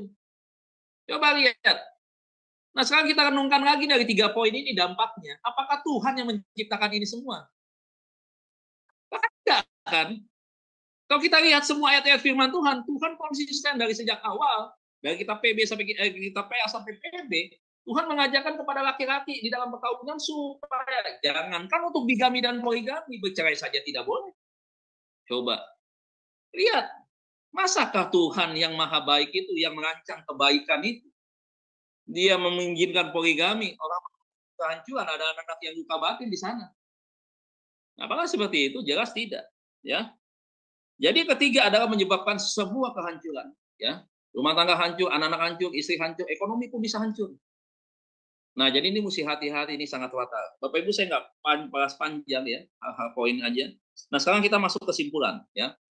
Kesimpulan yang pertama, Alkitab mengajarkan untuk menghargai wanita termasuk di dalam pernikahan. Amsal 19 ayat 14. Coba tolong Ibu, tadi boleh baca Bu. Amsal 19 ayat 14 ya. Ini kesimpulan 2, ini kesimpulannya ya, terlalu panjang.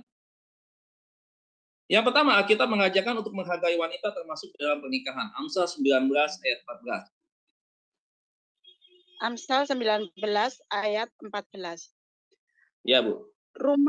Rumah dan harta adalah warisan nenek moyang, tetapi istri yang berakal budi adalah karunia Tuhan. Amin. Dari mana kita dapatkan istri pasangan yang berakal budi? Dari Tuhan. Ketika kita menikah, ingat pertama kali kita berjanji di hadapan Tuhan, di hadapan hamba Tuhan, di hadapan keluarga, di hadapan jemaat ya.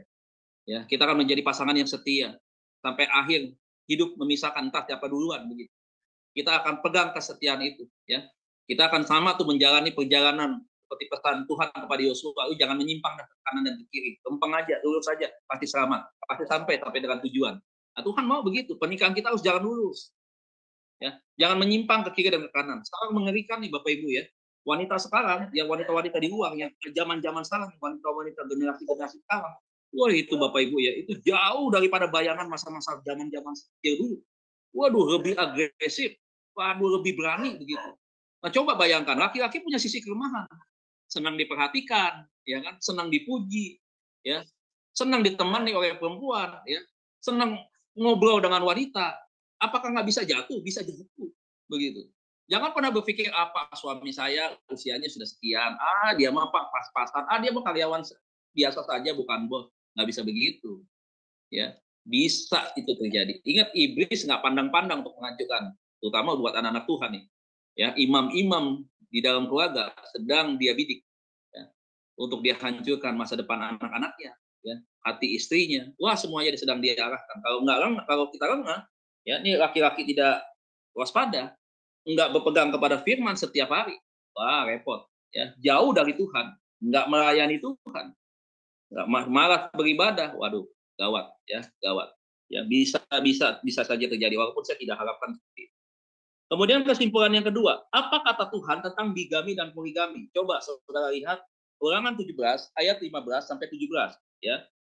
Apa kata Tuhan tentang bigami dan poligami? Ulangan 17 ayat 15 sampai 17. Silakan, Ulangan Bu. 17. Ya. Ulangan 17 ayat 15. Maka hanyalah raja yang dipilih Tuhan Allahmu yang harus kau angkat atasmu. Dari tengah-tengah saudara-saudaramu, haruslah engkau mengangkat seorang raja atasmu, seorang asing yang bukan saudaramu tidaklah boleh kau angkat atasmu. Ayat 16, hanya janganlah ia memelihara banyak kuda, dan janganlah ia mengembalikan bangsa ke Mesir untuk mendapatkan banyak kuda. Sebab Tuhan telah berfirman kepadamu, janganlah sekali-kali kembali melalui jalan ini lagi.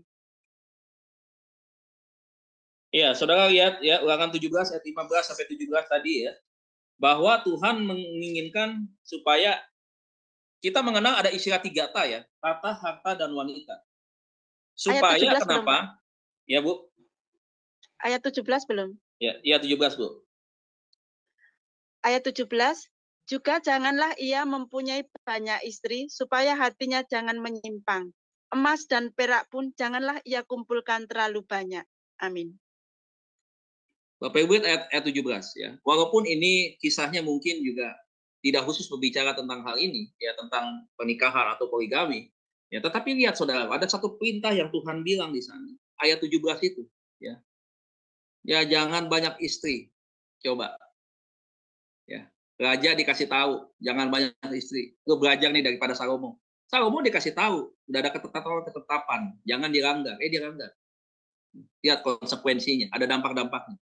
Nah, sekarang saya ingin mengajak begini kepada pria-pria, ya, bukan di sini, ya, termasuk pria-pria teman-teman yang ada di luar, supaya mereka sadar, ya, udah, ayo, udah hidup ini cuma sekali, jangan bikin macam-macam, ya. Hidup ini untuk menjadi benar berkenan di mata Tuhan itu tidak mudah, tetapi bukan berarti kita nggak bisa, kita bisa menjalani kehidupan itu, ya. Taruh setiap hari pikiran Kristus di dalam pria-pria, karena otak-otak pria nih, Bapak Ibu Saudara ya. Itu kan sebagian besar itu tentang seks ya, beda dengan perempuan. Otak laki-laki itu ada bagian seks itu besar ya. Jadi supaya ini tidak dimanfaatkan oleh iblis, kita perlu memiliki pikiran Kristus. Dari mana kita bisa dapatkan pikiran Kristus? Ya, kita harus memulainya dengan firman setiap hari. Dengan hubungan kedekatan kita dengan Tuhan. Pria-pria, kau punya tugas yang berat di dalam menjadi contoh teladan, di dalam mempertahankan keutuhan rumah tangga. Menjadi seorang imam, tanganmu tangan yang memberkati istri dan anak-anak. Ya. Kau harus melihat bahwa apa yang dipersatukan Tuhan tidak boleh diceraikan oleh manusia. Kau harus tolak, kau harus lawan keinginan-keinginan daging yang ada dalam diri pria-pria untuk tidak setia, melanggar kesetiaan, baik kesetiaan kepada Tuhan maupun kepada pasangan kita. Dan oleh sebab itu saya secara singkat mau kasih tahu bahwa dari kesimpulan ini yang pertama itu tadi ya, bahwa kita harus menghargai pasangan kita, wanita yang Tuhan sudah karuniakan. Ya, itu ya adalah seorang pendamping penolong yang terbaik bagi suami-suami. Ya, yang kedua adalah hati-hati dengan 3 tah, tahta, harta, dan wanita. 3 tah ini sudah banyak terbukti. Kau betul orang yang beriman, tetapi jangan sekali-sekali kau mencobai Tuhan dengan berkata, Tuhan saya bisa, iman saya kuat, nggak mungkin saya tergoda sama perempuan, nggak mungkin saya nggak setia sama istri saya. Sedang mencobai. No, kita ini lemah, terbatas. Ya. Jangan pernah menganggap bahwa kalau sudah kita menjadi pelayan Tuhan kita hebat. Tidak sedikit hamba-hamba Tuhan yang jatuh juga karena perempuan. Ya. Kita nggak usah sebut siapa, tapi kan banyak. Kita bisa tahu ya. Ada pendeta-pendeta terkenal ya, yang ternyata pernah cerai dengan istrinya. Dan begitu laku kan pembicara itu kan. Dan ada yang pembicara yang hari ini dulu terkenal, sekarang tidak terkenal. Kenapa? Karena jatuh karena perempuan. Dia tidak bigami, tetapi dia jatuh ke dalam perzinahan. Apakah bigami dan poligami bukan perzinahan? Perzinahan itu, Pak. Perzinahan, menjijikan di mata Tuhan. Memberontakan yang amat sangat tidak mengenakan ya buat keluarga, dan itu juga jahat di mata Tuhan. Nah, jadi inilah Bapak Ibu ya, bahwa ya renungan kita malam hari ini berbicara tentang apakah Allah mengizinkan ya bigami dan poligami? Jawabannya adalah tidak.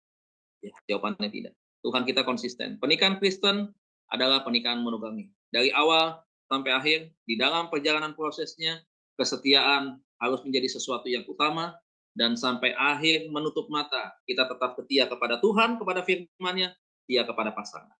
Ini yang kita mau. Seperti apa yang Tuhan harapkan. Dan kita punya keturunan-keturunan ilahi dari pernikahan yang kudus, yang diberkati oleh Tuhan. Anak-anak yang takut akan Tuhan, yang melayani Tuhan, melayani pekerjaan Tuhan, hidup di dalam kekudusan dan kebenaran, dan anak cucunya diberkati. Firman-Nya berkata, orang benar tidak pernah akan dia tinggalkan, dan anak cucunya yang tidak pernah hidup di dalam kesusahan. Anak cucunya diberkati. Berkat bukan berbicara tentang banyak uang jadi konglomerat, bukan. Jangan persempit makna Alkitab. Tetapi diberkati ini adalah memiliki damai sejahtera, rasa takut akan Tuhan. Ada kedamaian di sana, anak dengan sama anak saling menghormati, koko dengan cici dengan adik saling menjaga. Itu bicara soal berkat. Ada tubuh yang sehat. Dengan tubuh yang sehat kita bisa melayani, dipercayakan dengan berbagai macam pelayanan. Nah ini ya Bapak Ibu ya, jadi pelajaran kita malam hari ini ya, kita pelajari bahwa sekali lagi bahwa poligami, bigami bukan dari Tuhan. Bigami dan poligami itu adalah pilihan daripada pribadi masing-masing. Tetapi Tuhan sudah bilang ada konsekuensinya. Apa yang kau langgar ya pasti ada sebab, pasti ada akibatnya. Begitu. Silahkan orang yang mau mengambil resiko dengan akibat-akibat yang ada di belakangnya. Sama seperti Hawa sudah dikasih tahu, Adam dikasih tahu, jangan makan buah dari pohon ini, tapi dia tidak melarang kepada istrinya. Nah, kemudian mereka makan dengan ketidaktaatannya buah itu, sampai akhirnya ada dosa yang terjadi. Hidup ini adalah pilihan, sampai dengan hari ini. Kita mau pilih Tuhan atau pilih dunia. Kalau kita pilih Tuhan, ya kita selamat, berbahagia. Kalau kita pilih dunia, dengan cara yang salah kita akan menderita, dan kita akan kehilangan segala-galanya. Ya, amin untuk firman Tuhan. Tuhan Yesus berkati kita semua. Saya kembalikan kepada host ya. Terima kasih Bapak Ibu. Tuhan berkati. Terima kasih Pak Pendeta Dedi Kurniawan tentang pada malam ini kita boleh mendengar khotbah bahwa keluarga adalah agenda dan inisiatif daripada Tuhan untuk seluruh umat manusia, di mana ya biarlah setia kepada istri masa muda dan hati Bapa kembali kepada anak. Terima kasih Pak. Mari kita doa syafaat yang akan dibawakan oleh Ibu Kinar untuk pemerintah dan gereja. Kami persilakan. Baik, marilah kita bersama-sama berdoa. Bapa kami yang di surga, dikuduskanlah namamu, datanglah kerajaanmu, jadilah kehendak-Mu di bumi seperti di surga. Berikanlah pada hari ini makanan kami yang secukupnya, dan ampunilah kami akan kesalahan kami, seperti kami juga mengampuni orang yang bersalah kepada kami. Dan janganlah membawa kami ke dalam pencobaan, tetapi lepaskanlah kami daripada yang jahat, karena Engkaulah yang empunya kerajaan, dan kuasa, dan kemuliaan, sampai selama-lamanya. Malam hari ini kami bersyukur, ya Allah, kami boleh bersama-sama dengan keluarga Sema Adonai untuk beribadah pada malam hari ini. Kami berterima kasih, kami bersyukur, pada malam hari ini kami boleh menerima firman-Mu melalui Bapak Pendeta Dedi Kurniawan. Kami bersyukur pada malam hari ini, kami boleh dibukakan mata kami, bahwa poligami bukanlah kehendak-Mu, tetapi Engkau menghendaki bahwa masing-masing dari kami untuk monogami, untuk setia kepada pasangan kami, untuk setia kepada istri atau suami di masa muda kami. Dan biarlah pada malam hari ini menjadi bahan renungan bagi kami semua untuk semakin mengasihi suami atau istri kami. Karena Engkau Tuhan menghendaki kami saling mengasihi dan mencintai istri atau suami kami untuk setia teguh sampai pada akhir. Kami bersyukur Tuhan, pada malam hari ini kami boleh bersama-sama kembali untuk senantiasa memuji dan memuliakan nama-Mu. Dan biarlah dengan senantiasa melekat kepada Engkau, kami boleh juga setia kepada pasangan kami, dan juga setia dan mengasihi anak-anak kami. Tuhan, pada malam hari ini kami berdoa untuk bangsa dan negara kami. Kiranya Engkau memberkati bangsa kami, Engkau memberkati para pemimpin kami, Engkau memberkati Bapak Presiden dan Wakil Presiden, beserta para pembantu-pembantunya yang berada di kabinet, menteri-menteri yang ada di kabinet. Kiranya Engkau memberkati, memakai mereka, menaruh Roh Kudus di atas mereka, sehingga apa yang mereka putuskan, apa yang mereka lakukan adalah menyatakan kehendak-Mu. Apa yang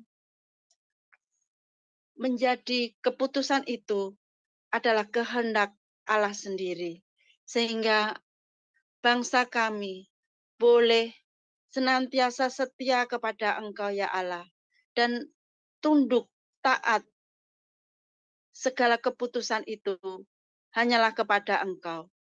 Melalui ketaatan kepada Engkau, kami tahu bahwa apa yang dihasilkan adalah untuk kebaikan, untuk kesejahteraan masyarakat secara keseluruhan, tanpa membeda-bedakan satu sama yang lain. Kiranya Engkau memberkati bangsa kami ini, Tuhan. Kami yang berbeda-beda, yang terdiri dari banyak suku, terdiri dari banyak bahasa, biarlah perbedaan-perbedaan itu tidak membawa kami kepada perpecahan, tapi biarlah perbedaan-perbedaan itu membawa kami pada satu kesatuan dan membuat kami untuk bangga sebagai bangsa Indonesia yang terdiri dari berbagai macam perbedaan ini. Tuhan, kiranya Engkau memberkati setiap pembangunan yang telah dijalankan oleh bangsa kami ini. Engkau memberkati pembangunan baik di tingkat pusat maupun di tingkat-tingkat daerah. Biarlah itu membawa kesejahteraan bagi bangsa dan negara kami. Tuhan, kami juga berdoa pada malam hari ini untuk gereja-gereja-Mu yang ada di negara kami ini. Engkau memberkati gereja-gereja dan perkembangan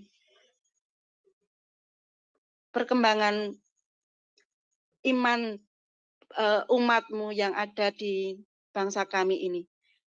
Biarlah kami boleh bertumbuh dimanapun kami berada. Bukan hanya gedung-gedung gereja yang megah, tetapi yang terutama adalah diri pribadi kami. Karena kami tahu bahwa diri kami, tubuh kami ini adalah bait Allah. Bapa, kami berdoa untuk para pendeta, para hamba Tuhan, para penginjil di berbagai tempat, baik yang ada di perkotaan, di tempat yang baik maupun di tempat-tempat yang jauh dari keramaian,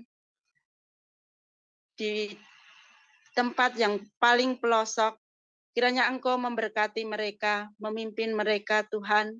Engkau berkati mereka, keluarganya, setiap usahanya Engkau berkati, sehingga di dalam kehidupan mereka, mereka boleh mengabarkan Injil kebenaran-Mu dengan setia. Kami juga berdoa, Tuhan, untuk Sema Adonai ini. Kiranya Sema Adonai Engkau pakai untuk mengabarkan Injil kebenaran-Mu. Engkau berkati channel-channel yang merilai yang ada di Sema Adonai ini.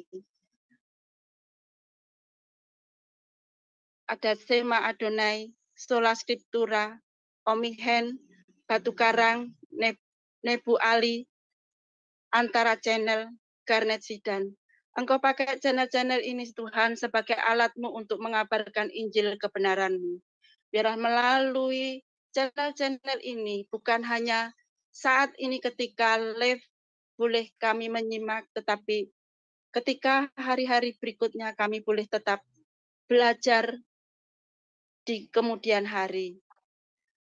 Kami juga berdoa, Tuhan, untuk setiap yang terlibat di dalam Sema Adonai ini, Pak Fran Layantara, Pak Aras Sedar Lebanon, Pak Lotian Skatnen, Ibu Heni, Pak Petra, Ibu Erni, Pak Agus Kurnia, Pak Kodek FH Alia, Ibu Ana Chandra, Ibu Aling, Ibu Hana, dan setiap orang yang terlibat di dalam Sema Adonai ini.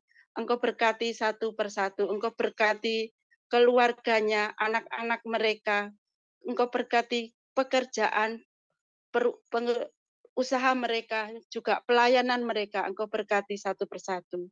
Kami juga berdoa untuk setiap pengajar yang ada di Sema Adonai ini.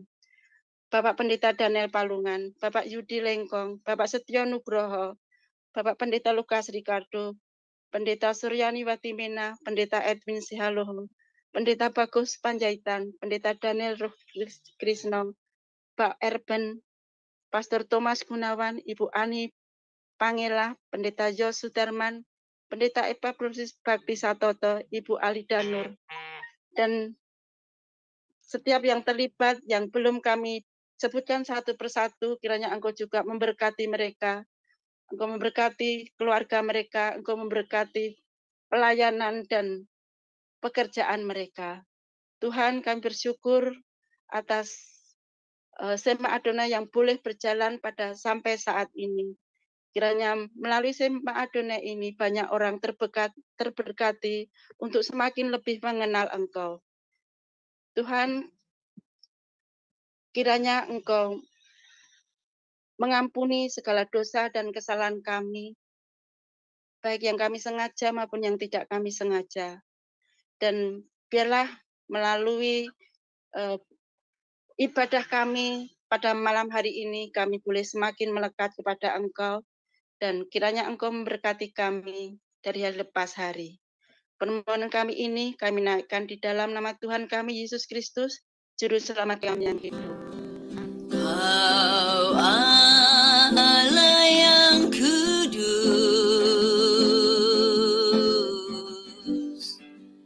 Kau Allah yang kudus,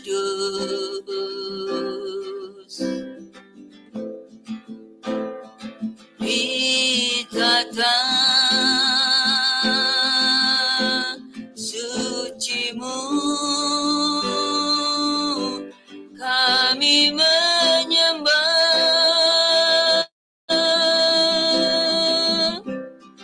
nama-Mu disanjung,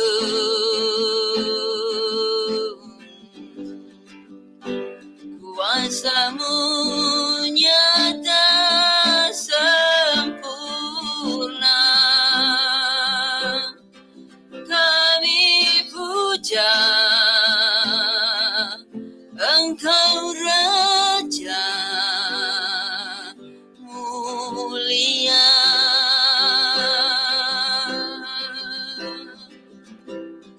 Kau Allah yang kudus,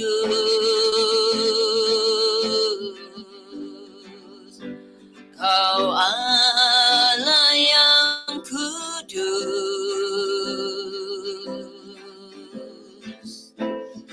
Pitata suci-Mu kami menyembah,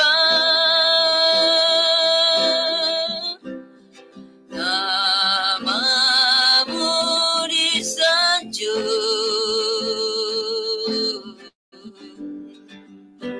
kuasa-Mu nyata sempurna, kami puja Engkau Raja mulia, kami puja Engkau Raja mulia.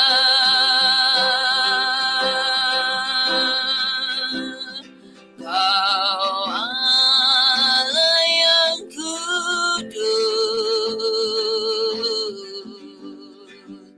Kau Allah yang kudus,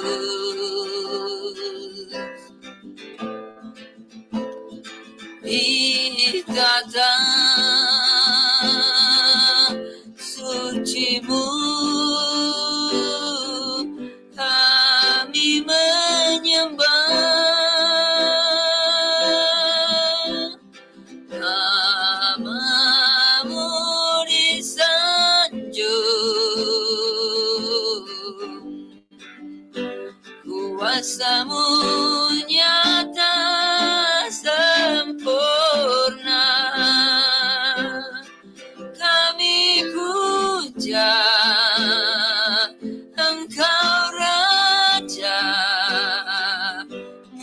mulia,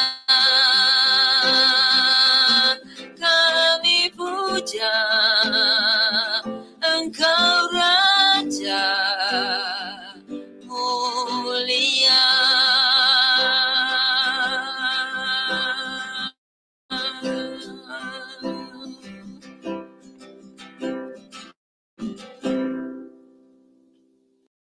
Terima kasih Bu Murni. Biarlah Tuhan bertata atas pujian penyembahan kita dan ibadah kita pada malam ini. Sebagai doa berkat, kita akan diberkati oleh Bapak Gembala kita, Pendeta Daniel Palungan Devin. Kami persilakan. Bapa di surga, kami berterima kasih untuk pimpinan Tuhan dalam ibadah kami dari awal sampai akhir. Terima kasih untuk puji-pujian dan firman-Mu yang kembali meneguhkan bahwa sebagai anak-anak Tuhan, kami harus senantiasa taat kepada firman Allah dan menjaga kekudusan di dalam rumah tangga kami masing-masing. Biar firman-Mu ini termaterai di dalam hati kami, supaya di mana saja kami berada, apapun status kami di dalam keluarga, istri atau suami, kami masing-masing bertanggung jawab kepada Tuhan untuk menjaga kekudusan dan juga kesetiaan kami satu dengan yang lain. Kami akan berpisah, Tuhan tolong sertai kami 1 minggu ke depan, apapun aktivitas pelayanan kami. Kami harapkan tangan Tuhan selalu campur tangan, sehingga apa yang kami kerjakan senantiasa berhasil untuk hormat dan kemuliaan nama Tuhan. Khusus untuk Sema Adonai di dalam semua program-program pelayanannya, Tuhan Engkau berkati dan jadikan channel ini sebagai saluran berkat Tuhan kepada lebih banyak orang, dan khusus melalui pemberitaan Injil, sehingga melalui channel ini maka banyak orang yang dijangkau untuk diselamatkan oleh anugerah di dalam Yesus Kristus. Terima kasih Bapa. Kami berdoa, kami akhiri ibadah kami pada malam ini.